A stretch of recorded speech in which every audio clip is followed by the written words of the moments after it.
Sawadee khap. Sheesh. Come on. Welcome back to another episode of your favorite YouTuber, which just happens to also be the sexiest man alive. That's not him, that's me. Type shit, you get me? But anyways, guys, back with another one. Like I said to you in the previous video, I wanted to link up with my boy. It's been long overdue. I've only known bro for about 48 hours, but it's my brethren now. You get me? So who are you, bro? Introduce yourself. My name's Kieran Davis. I'm 25 years old and Yeah. I'm a full-time trader. I mean, I started trading back in like 2017. Yeah, Bro, yeah. I lost so much fucking money for years. And then in 2019, I finally got a bit of traction. Yeah. And then 2020, COVID hit. Yeah. I was sitting in London. I was like, I can't leave my house, bro. Dead. Fuck this. Yeah. Got on a one-way flight to Bali, Indonesia. And then been in Southeast Asia now for almost 5 years now, almost. Bro's a Crazy. digital nomad vet, you know what I mean? I'm a beginner in them thing there. Bro got the black belt, you know what I mean? Come So, on. I rate it still. So guys, as you kind of heard me preview in the video yesterday, I really wanted to get Kieran on for a few reasons. One, because I believe in energy and I understand energy before I understand words. And when I linked up with bro literally 2 days ago or yesterday, whenever it was, at the podcast episode with Banks, you seen that video, like, you know them people you just meet and you're like, yeah, bro, like, I can see myself vibing with this guy. And they're like, got good energy, we're similar. So I just thought, let me get you on. I'm not even going to call it an interview, but let me have a conversation with you that I can share with you guys so we can get a bit more of an insight into other digital nomads. And Kieran is actually the first other digital nomad or expat, whatever that phrase you want to call it, from the UK. Everyone else you've seen on my channel, other than my boy Harry, has literally been from the States. Sometimes I'm saying shit like, oh yeah, bro, and I went to Tesco the other week, and they're like, what is that, bro? You know what I mean? The meal deal, they don't know about that, do you know what I mean? But my guy here, I was like, yes. So Come on. whereabouts in the UK you from, bro? Bro, Peckham, man, Southeast London. Yeah. I never grew up with a family of money, man. If you don't know what Peckham's like, it's basically the fucking bottom of the barrel, mate, in London. Yeah. You know, like shooting, stabbings every day. It's pretty fucked. So I never come from a family of money, man. It was me, my mum, my dad, my brother in a fucking one-bedroom flat. So growing up, we never really had any advantages, man. People was always doubting us, teachers telling us we're never going to be shit. Yeah. But look at us now, boy. Bro, not even that. Look at this view. Like, bro, staying here. Talk to me. Where are we at right now? So this is the Labua Hotel, man. This is actually where The Hangover, the movie, was filmed on the roof. We'll show you lot that a little bit later. That's mad. And everyone says Thailand's so cheap. Thailand's so cheap. My guy, do you know how much I was paying for cocktails last night? How much bro? were you paying? 2,000 baht for one, 2,000 bro. baht. I felt like I got fucked. That's bro. like what, 50 pounds? Yeah, for What one, the bro. fuck? And That's it was crazy. dead, bro. But look at this view, man. Like, bro, the view's actually mad. How long you been in? So where do you live? Do you live in Bangkok? Do you live? No. So Bali? I live in Phuket, bro. Yeah. I lived in Bali, and then a couple of things happened. Maybe we'll drop that a little bit later. Yeah. But yeah, and then I moved to Phuket about almost 2 years ago now. Yeah. And yeah, so Phuket's my home. Phuket's my base. What's it like there? Bro, I love it. It's more island vibes. Like, Yeah, don't get me yeah, wrong, yeah. Bangkok's sick. It's crazy. It's You city get this view vibes. in Bangkok. Yeah. But obviously, growing up in London, like, I kind of wanted to be away from that a little bit more personally. hear that. So I like Phuket because I like the beaches. You know, you've got the Muay Thai there. Boy. Yeah. And yeah, it's a vibe, man. It's a lot more relaxed, a little bit more slow paced than Bangkok. But Phuket is the most expensive part in Thailand. For real. So if you are gonna go there, expect prices to be a lot more. For example, if you're buying like a coconut here, how much are you paying for a coconut? Well, I don't even know if you, bro, we're not even by a beach, bro. We're by the coconut here, innit? Okay. So for example, like let's say we go to the gym. Man's asking me the most random shit. Man said, I'm how trying to much for a compare. coconut? Like, Okay, so let's say like a drink in a car of coffee around here. How much do you pay for maybe a about coffee? 70 baht, 60 baht? 70 baht. Yeah, Yeah. Phuket about 150. That's crazy. Yeah. That's crazy. crazy. So that's basically, it's kind of like UK prices. Like that. A little bit. Yeah, maybe a little bit less, but It's still closer. cheaper. Yeah, it's still cheaper, but closer. So Yeah. fair play. So when you first moved to Thailand, Yeah. you just came straight to Phuket and Yeah. stopped. Did you go anywhere else? Did you travel a So little bit? I've traveled around, yeah. So I've been places like Chiang Mai, Phi Phi Islands, Koh Samui, Oh, Koh wow. Phangan. Where else? Bangkok, obviously. Yeah. Where's the best place you've been to in Thailand, besides Phuket? Depends for what though, bro. Depends what kind of That's kind a of good vibe. question. So let me ask you this, yeah? For someone who's a digital nomad and wants to come and lock in and just kind of like build himself up network, where would they go? If you want to network, Bangkok all day long, bro. I was in Bangkok like literally 1 hour and I met 9 entrepreneurs. That's mad. Like, it's crazy. Whereas That's in mad. Phuket, like I live there with my girl and we obviously got our family there. So I'm not Yeah. as networking. It's a little bit more isolated. Yeah. But yeah, if you want to network, definitely come here. If you want more like scenery vibes, I would Yeah. say maybe go up north to maybe Chiang Mai. Yeah. That's a lot of mountains, but it's cold as fuck up Real? there. Yeah, it's freezing, bro. When you say But- cold, like how cold are we talking? bro, like I went there with a t-shirt, yeah, and I had to physically buy a jacket, bro. I needed Oh, my no, Canada no, Goose there, no, bro. no, It was no. fucked. I ain't going there still. Me, I like the heat. I was just telling bro that I ain't even really been using aircon. I'm just waking up sweating and shit. You know what I mean? I'm not trying to be in no type of UK similar weather, bro. But no cold still. That, man. So I hear that, man. So talk to me about Phuket. Like, you got there 2 years ago. Yeah. What was your life setup like? So when I first got there, we just literally went in the Airbnb, an apartment. I didn't really know what I wanted to do because basically I got to give you guys some context. Yeah. So look, I like to smoke a little bit of broccoli here and there. Well, more than there. But I had to. Basically, I was in Bali, man. They set me up. They was trying to give me 5 years in prison. 5 years? Yeah, bro. For what? For broccoli. That's crazy. And bro, like, I thought my life was over. No, sorry. Pause. You can't just skip back like casually. That man try to give me 5 years, innit? Like slap the towel at me and that. But anyways, what do you mean, bro? Like, I'll tell you the story. Yeah, we gotta hear the story. Right, are we going raw? Yeah, raw uncut, raw dogging it. Shit, bro. All right, bet. So G. Basically, cool. I smoke a bit of broccoli, and I was getting it no problem. Now, Bali is a Muslim country, so it's very, very strict. They're very against it, and people have been given the death penalties for that shit. So really, it was my fault for even doing it in the first place. Yeah. But I was getting it. It was cool. It was fine. And then one day, my guy couldn't get it no more. And main plug. Yeah. And they always say never get a number off someone in the street. Never do that. And guess what I did? Got it from the street. Yeah. And this is where it goes downhill because I was going to buy 32 grams. The guy brings me 3 grams. I'm like, where's the rest of it? You know what I mean? I need the rest. He's like, I'm going to go get it, whatever. 2 days go by. And by the way, I didn't even meet him at my house. I met him like far away. Yeah. He's like, I'm outside your house. I'm like, what? What? I'm like, what? How did you tell him your address? No. Nah, that's so, it must have followed me back. But I'll tell you why in a second. So long story short, he gives me up. And then I start to roll up. An hour later, bro, there's about 15 plainclothes Indonesian police with guns in my crib, bro. Like, and I don't know if they're gangsters because they haven't got the police uniform on. I don't speak their language. You don't know if it's a set-off, is it a gang thing or what? I'm like, don't grab my axe. Like, am I going to chop man up, bro? You know what I mean? That's crazy. Long story short, they gripped me up, took me back to the police station, threw me in this cell. I swear to God, the cell is about the same size as this balcony. Right? Show them the size, right? Now, guys. Imagine 15 man, all like sardines, bro, sleeping on the floor, no furniture, no AC. It's fucked. So I'm in there, yeah, and I'm thinking, bro, are they gonna try like rape me or some shit? Because you hear some mad stories, bro, right? Yeah.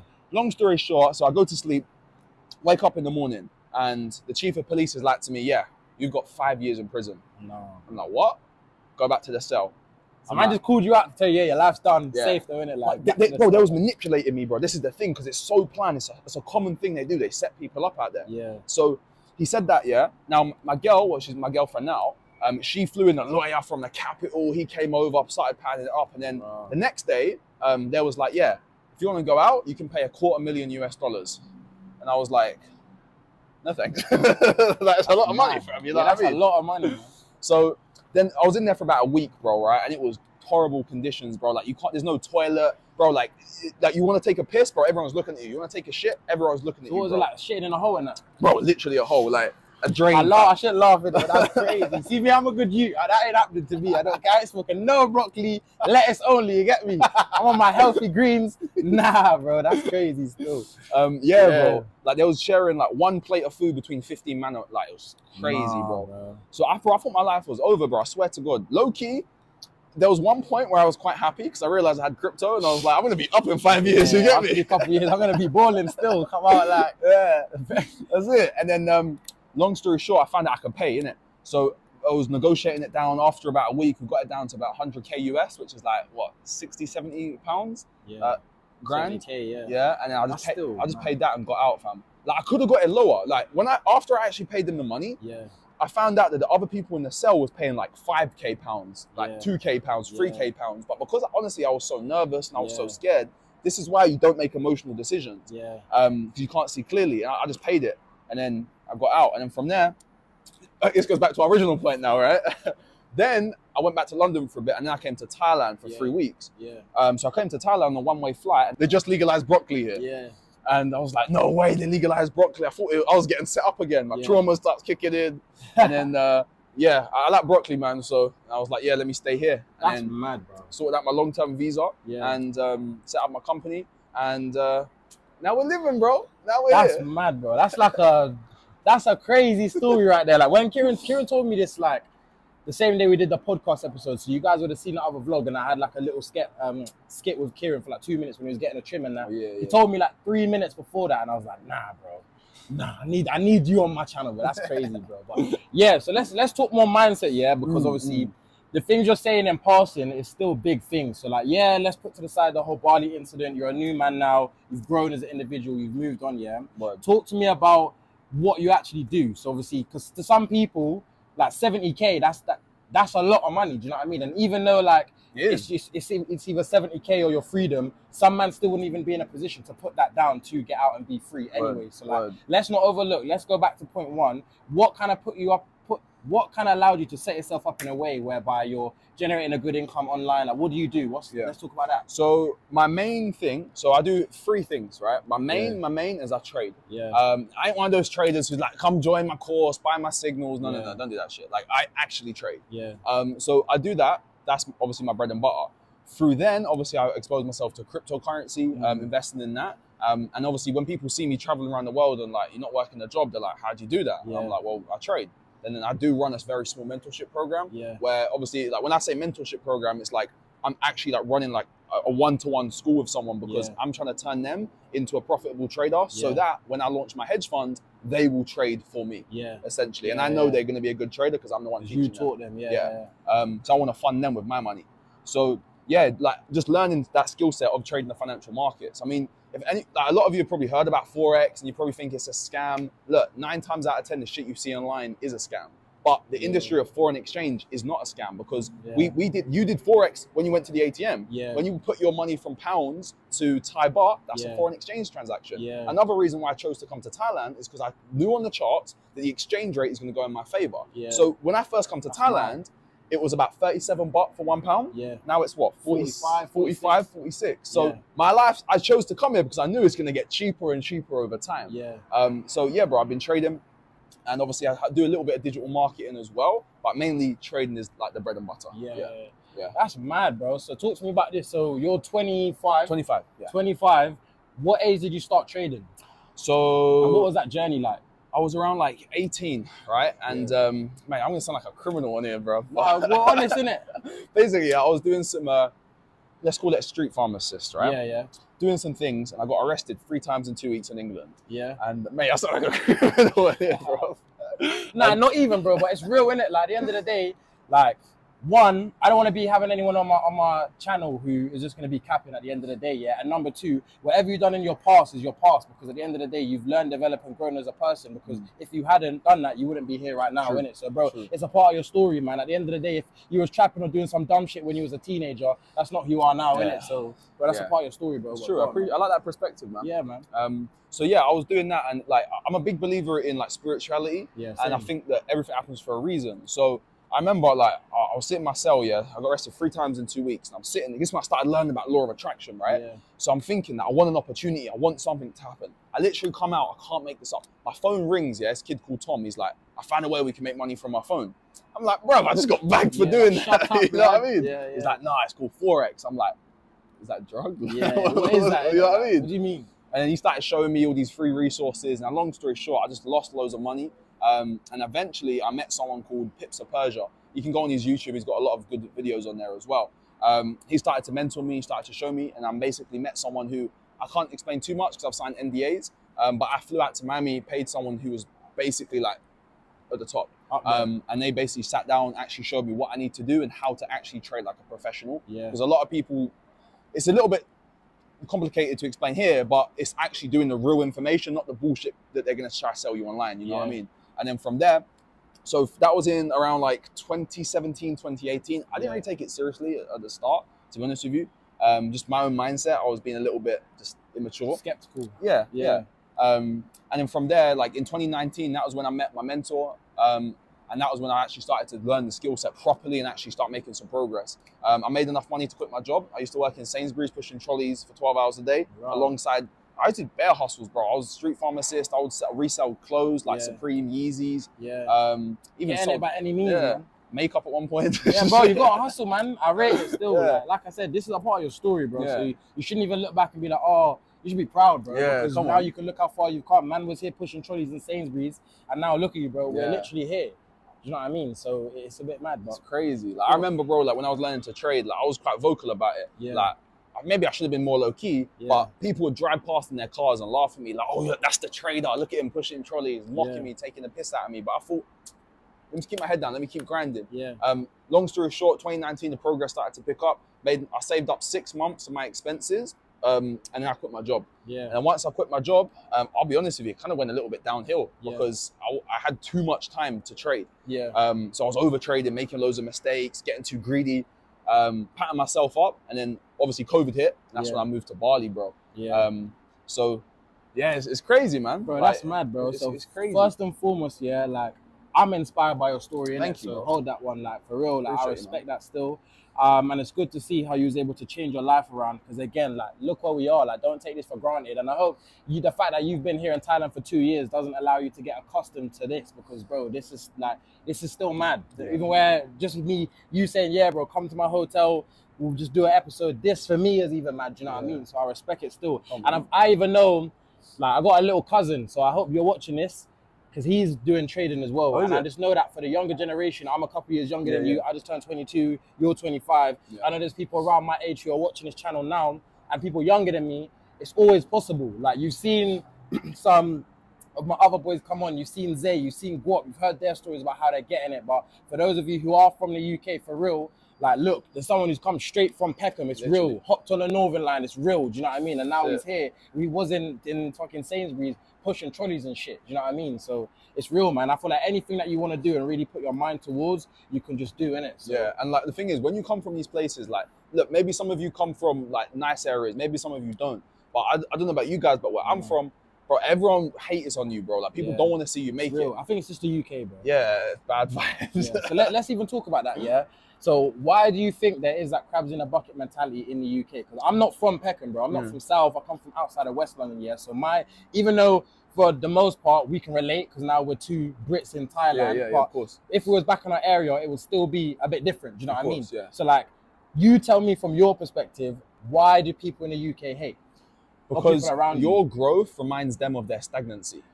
you? You see, when you're getting motion, you're trying to better your life, and some people are obviously in the same situation still, and they see you growing, they see you traveling or actually starting to improve yourself, it hurts them because they're thinking, fuck, I want to do that, but they don't believe in themselves. Yeah. And I think they low-key project that onto other people. Yeah. So I used to take it personally. I used to think, oh man, I'm doing something wrong. Maybe I'm not going to make it. And I'll doubt myself a lot. Yeah. But that's why environment's so important. I physically tried to remove myself and go to events and network with different people. Yeah.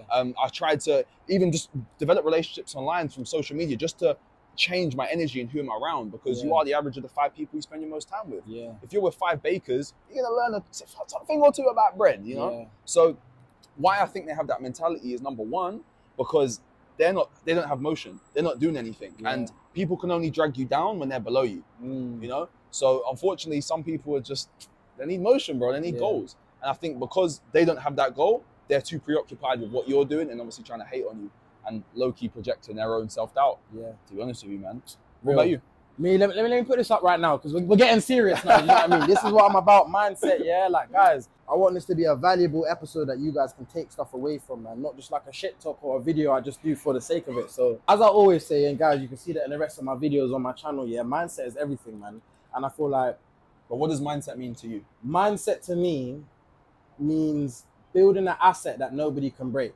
What I mean by that is like, you can literally, everything around me, yeah, physically can be going wrong, but you can't actually, no one can break here what's in my head. No one can tell me that I don't even know how to articulate it. No one can, you just can't take this away from me. When you develop a strong mindset, that's the one asset that people cannot get their hands on. Do you know what I mean? Like, it's just, having a strong mindset is so priceless. And I feel like for me, my life has changed because my mindset has changed. You know what I mean? And this is why I try and show people that the way you think, like, perception is reality. If I perceive myself as a low vibrational individual, if you thought back then when people was hating at you at Sainsbury's that it would never be possible to leave Sainsbury's, it would never be possible to leave home, get out of Peckham, you're right. So even like another example is that anything you tell yourself right now, you're right. If you tell yourself that you are the shit, you're right. If you tell yourself that you can't go and achieve anything, you're also right. Because what you say and what you believe is what will manifest into physical representation. Yeah. Do you know what I mean? So do you believe in like the law of attraction? Yeah, I believe a lot in like spirituality, like you said as well. Yeah. So like energy, law of attraction, frequency, Vibrations, vibration, yeah. all of those things. You know what I mean? This is my guy, you know. This is my guy still. But this is about energy, right? Yeah. So if you don't know what the law of attraction is, it basically states that you attract the people, places, circumstances, and events based on your vibration. Your vibration is your thoughts. So we're on a similar wavelength. We're thinking about goals, about getting better, and guess what? We come into each other's lives. Yeah. So be careful what you're thinking about, man. If you're thinking about, like I noticed when the shit was happening to me, bad stuff is because I was thinking negative. Vibration. Yeah. And that was it. So now, obviously, bad stuff doesn't happen to me now because I've manifested the life I want. That's it. Now, when you hear the word manifestation, sometimes people think it's like, oh, manifestation. Bullshit, innit? But it's not, man. It's real. It is real. Like I manifested this. I manifested the fact that I'll be in a position where I can leave my job, quit my life home in the UK, and go and pursue my dreams and do what I want to do. If I didn't believe in myself and have delusional level of work ethic, self-belief, and confidence within, I would not have had any of the things that I have now. And I feel like I'm just still only getting started. So, you know when you say, yeah, of course, you know when you say delusion, right? Yeah. I feel like some people, and even myself, I was scared to be delusional because it was like, I'm telling myself, yeah, I'm successful, but I'm not.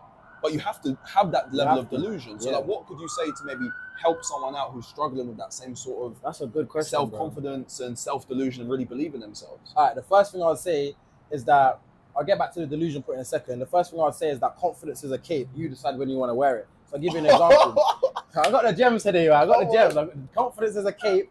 You decide when you want to wear it. And I actually first said this on the podcast I told you about, so Larger Energizer Pod. You'll find a full episode of me with my boy Tay talking about it on there. But anyways, when I say that confidence is a cape, you decide when you want to wear it, I don't believe that confidence is something that any individual has innately. You was not born confident. You had to learn and wear that body armor to the point where now it's a natural thing as you go about your day. The same way that you put on your aftershave and this, that, and the third, you got that confidence with you as well. And it's just natural. Do you know what I mean? It's automated. So when I simply say, pardon me, that it's a cape, what I mean is that if you're someone right now who's watching this and you're not a confident individual, you're a bit shy, you don't really believe in yourself, and you second guess yourself because of the words of others, you literally you have the ability to wake up tomorrow and be a confident individual. Even if you don't believe it innately yet, by you putting on that armor and just being confident, holding your chest up high, do you know what I mean? Looking at people with eye contact and believing that you are somebody doing something going to get to a certain place,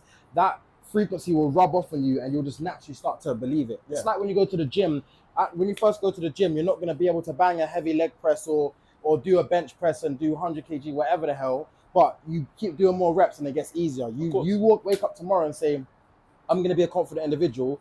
You might stand up to someone who used to kind of put you down. At first it's going to be hard. Like, all my days I'm thinking in my head. But after the third, fourth, fifth time, it's easy. Now, man, people can't chat to me like that. Like, are you mad? Like, you can't come and chat to me like that because I respect myself and I hold myself to a certain standard that I'm not going to allow anyone to treat me below my standard I hold myself to. Yeah. Do you know what I mean? So that's what I think. That's it. And I guess what's important about that is the self-talk and the conversations you have inside your head.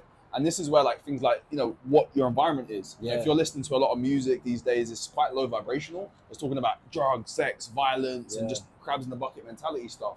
So I think, obviously, look, I like to listen to a bit of music, don't get me wrong. We all do. But I like to listen to podcasts and inspiring audios to try to change that vibration and reprogram my brain, because how I see it is our brain is literally like a computer, like our phone. Yeah. If we don't update the software on our phone, don't update the software in our brain, it's going to get slow, it's going to lag, it's going to have issues. So for me, being able to be in the right environment by listening to things, reading good books, seeing nice places, talking to good people like yourself, that also helps with my own self-talk and confidence as well. And I think building onto the confidence really quickly is sometimes just taking action and feel the fear.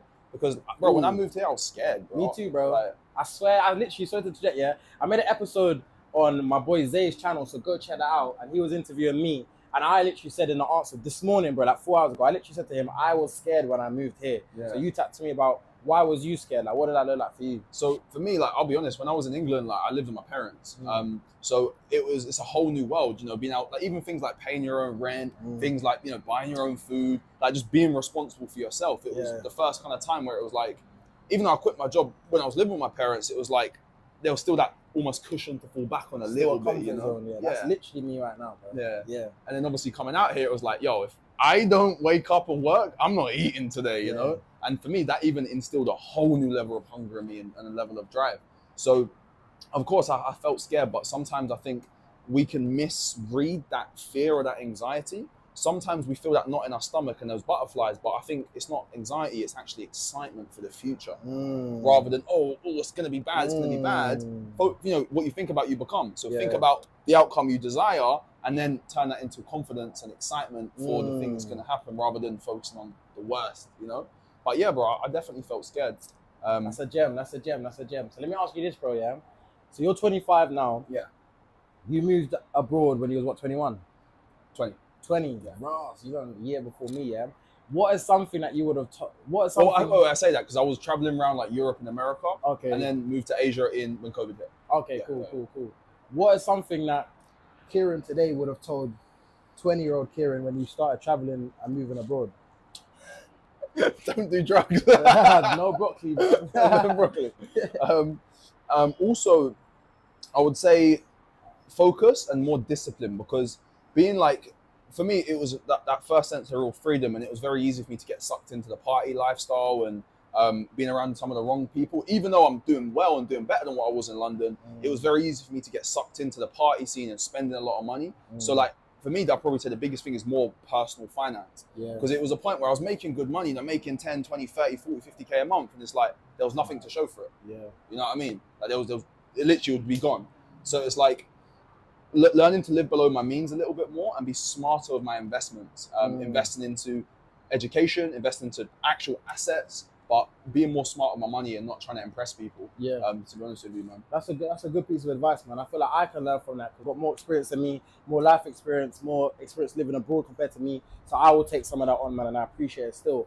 What do you think is the biggest misconception about people living abroad or like digital nomads? Biggest mix that we do it because we're escaping or hiding for something from in England.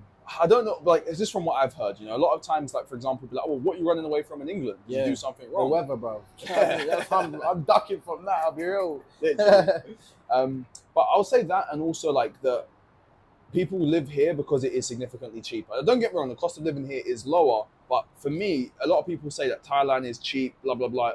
But again, it really depends on your lifestyle and what you're doing, bro. Like, again, one drink in this hotel is $2,000, £50. Yeah. So it depends on what you want to do. So I'll say the biggest misconception is that, I would say that it's very cheap and we're only living here because we can only afford to live here. But for me, it's the reason I came here is because, one, the freedom, and two, the energy, more importantly. I'm a big believer in energy. So like when I was in England, it feels depressing. That's so true. You know? I can agree with that. So. Yeah. And obviously coming out here, like, you know, the sun's shining, there's people there, you're meeting up good energy people like yourself, and you can just do what you want when you want. Like, I like how there's more freedom here. Free. Yeah, Thailand, they call it the land of smiles. Thailand was one of the only countries that never got colonized by other countries. And what they did is they basically made trade with all the other countries around it to make it an all-inclusive place where anyone can do what they want, essentially, with respect to the laws, of course. So I would say the biggest misconception, to kind of wrap it up, is that, one, it's very cheap. It can be cheap. Don't get me wrong. You can live very, very cheap here if you want to. But for me, that's not the quality of life I want to live. I want to get better and evolve and experience nice other things. I never had that growing up. All right, bro. So let me ask you this, yeah? Because, bro, you're dropping facts still. I'm learning. You lot are learning. So let me ask you this, yeah? How did the people around you when you first left the UK, like your friends at the time, how did they feel about you? Or how did their energy kind of change maybe when you left? So they used to talk a lot of shit behind my back, which I didn't find out until recently, and now I'm not friends with them anymore because of that. But like everyone was doubting me until I actually left the country. And it was like, oh shit, like now he's at a beach. Okay, he's been there for a week, he's coming back next week.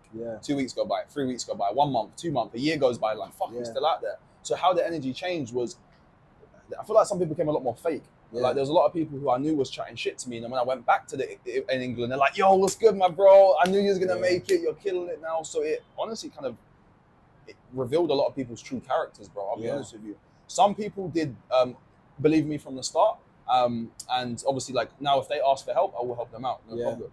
But like a lot of the time, it was more so. Some people got more bitter though, to be honest with you, bro. Some people really I did. know people like that as well, man. But I think it's different with different people. Like there's some people who were very like rude to me behind my back, always talk shit about me, and when I see them in person, now they're like, "Yo, what's good? What's good?" Versus some people have always just been happy for me. Where some people, they've actually now seen tangible results, and it's like, "Oh shit, it's actually working for him." Yeah. And some people, it's inspired them. Now they're like, "Wow, he's come from the same area. He's done it, so now I can do it." And now they've been inspired, maybe not to trade, but to now, for example, start their own businesses. Like one of my close friends, he got inspired not by my trading, but he doesn't trade. He now has got his own cleaning business where he's got like I think 15 staff members under him, something like that now. Big up to him. Yeah, shout out Brad if you're watching this, my guy. Big up Brad, my Come guy. on. Like my other guy Mantis, he was just in Bangkok with me. Like he's got his own barbering business now. Like before, he just used to work his job, but now because he's seen me do it, he's inspired and think I can actually do it now. And now he's obviously a great barber. So yeah, I would say that's how they. That's sick, man.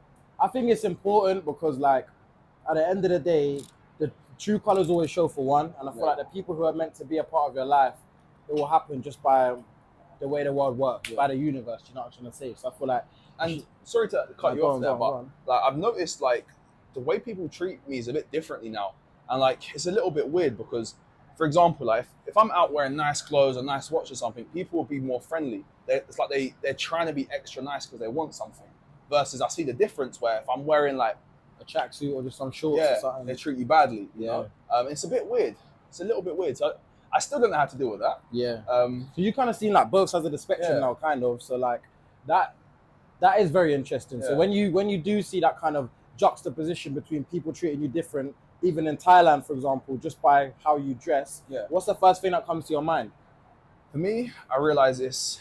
At the end of the day, I look at it like, look, we're all products, so you have to dress how you want to be addressed. At the end of the day, I can't escape it. But for me, I try to use it to not judge other people because, like, for example, I might not want me to name his name on this podcast, but was in Khao San Road like 3 weeks ago, and I met this guy, great guy, was just talking, normal friends. Turns out he's part of the royal family. Mad. And it was like, if I would have judged him based on what he's wearing, I wouldn't have a connection to the royal family now. You know what I'm saying? So I would say for you, don't judge other people, but be aware that you will be judged. So package yourself and dress how you want to be addressed.